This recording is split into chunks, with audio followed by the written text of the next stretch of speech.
Le comble du bonheur? Dahmer. Complètement. Toute une vie, rétorquait Romy Schneider, comme le rapporte le documentaire de France 3, Romy, femme libre, diffusé ce vendredi 20 mai. Si elle a aimé, elle a souvent été mal aimée. C'était le cas avec son premier mari, Harry Meyer, connu peu après sa douloureuse séparation d'avec Alain Delon.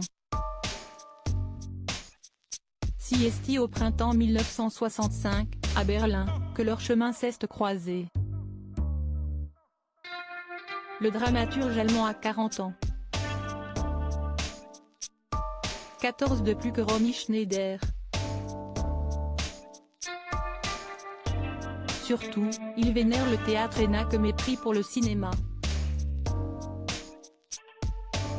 À tel point qu'il ne manque pas de faire de nombreuses remarques désobligeantes à sa femme. Celle qui est allée jusqu'à payer son divorce pour qu'il puisse vivre leur idylle. Celle qui a fait de lui un père.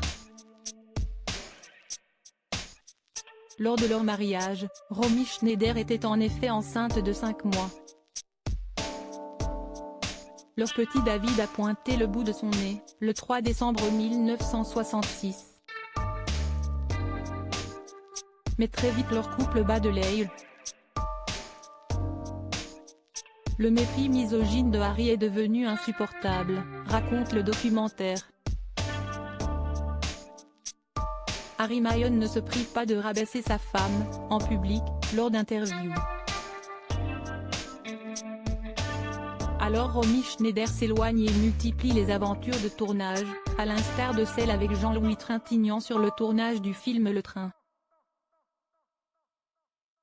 En 1972, elle décide finalement de quitter Harry Mayon.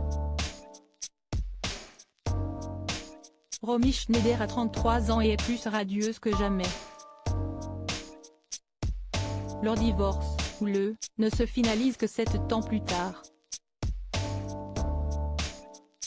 Non sans peine. L'exigence de Harry Mayon pour accorder à Romy Schneider la garde de leur fils. L'un et l'autre veulent la garde de leur fils unique.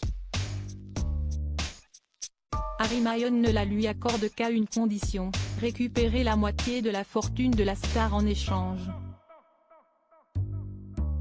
Pour avoir la garde de David, elle n'hésite pas à céder à Harry Mayon 6 millions de francs, soit plus de 4 millions d'euros. Du jamais vu pour l'époque, explique le documentaire. Et de surenchérir, nous sommes au milieu des années 1970 et une fois de plus, elle inverse les rôles en étant celle qui paie. Toujours un détachement vis-à-vis de l'argent qui n'est pour elle qu'un moyen d'acheter sa tranquillité d'esprit.